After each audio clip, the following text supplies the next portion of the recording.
وَقَضَىٰ رَبُّكَ أَلَّا تَعْبُدُوا إِلَّا إِيَّاهُ وَبِالْوَالِدَيْنِ إِحْسَانًا۔ اللہ تعالیٰ نے قرآن مجید میں ارشاد فرمایا کہ اللہ کے علاوہ کسی کی عبادت نہ کرو اور والدین کے ساتھ حسن سلوک سے پیش آؤ۔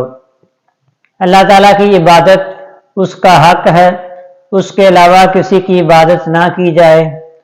شرک سب سے بڑا گناہ ہے، اس لیے اللہ تعالیٰ کی ہی عبادت کی جائے۔ اللہ تعالیٰ کے حقوق کے ساتھ ہی والدین کے حقوق بیان کیے گئے ہیں۔ حضرت امام فخر الدین رازی رحمۃ اللہ تعالی علیہ تفسیر کبیر میں بیان کرتے ہیں کہ اللہ تعالیٰ انسان کے وجود کا حقیقی سبب ہے اور والدین انسان کے وجود کا ظاہری سبب ہے، اس لیے اللہ تعالیٰ نے قرآن مجید میں اپنے حق کے ساتھ والدین کے حق کو بیان کیا ہے۔ ایک دن حضور نبی اکرم صلی اللہ علیہ وآلہ وسلم کی بارگاہ میں ایک صحابی نے عرض کی، یا رسول اللہ صلی اللہ علیہ وآلہ وسلم، میرے اوپر سب سے زیادہ احسانات کی وجہ سے سب سے زیادہ حقدار کون ہے؟ تو حضور نبی اکرم صلی اللہ علیہ وآلہ وسلم نے ارشاد فرمایا، تمہاری ماں۔ پھر اس صحابی نے عرض کی، یا رسول اللہ صلی اللہ علیہ وآلہ وسلم پھر کون؟ تو حضور نبی اکرم صلی اللہ علیہ وآلہ وسلم نے ارشاد فرمایا کہ تمہاری ماں۔ پھر اس صحابی نے عرض کی، یا رسول اللہ صلی اللہ علیہ وسلم پھر کون؟ آپ نے فرمایا تمہاری ماں۔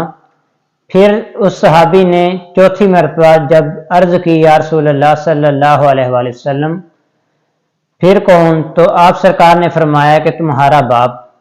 تو مفسرین بیان فرماتے ہیں کہ جو 3 تکلیفیں ماں برداشت کرتی ہے، اس وجہ سے اللہ تعالیٰ نے 3 ماں کے حقوق بیان کیے ہیں اور چوتھی مرتبہ باپ کا۔ تو ان 3 تکلیفوں میں پہلی تکلیف حمل کی تکلیف ہے اور دوسری تکلیف یعنی ولادت کی تکلیف ہے، جو ولادت کے وقت ماں تکلیف برداشت کرتی ہے، اور تیسری تکلیف اس کی پیدائش کے بعد جو اس کی تربیت کی ہے، اس کی پرورش کی ہے، اس میں باپ بھی شریک ہوتا ہے، تو اس لیے چوتھا حق کے ساتھ والد کو بھی ذکر کیا گیا۔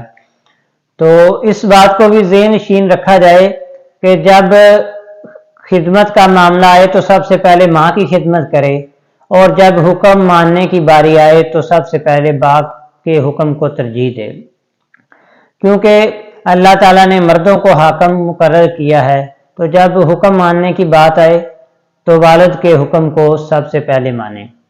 ایک بزرگ فرماتے ہیں کہ میں نے آج تک اپنے بچوں کو کسی بات کا حکم نہیں دیا، کیونکہ وہ کہیں میری بات کا انکار کر کے اللہ کی رحمتوں سے محروم نہ ہو جائیں۔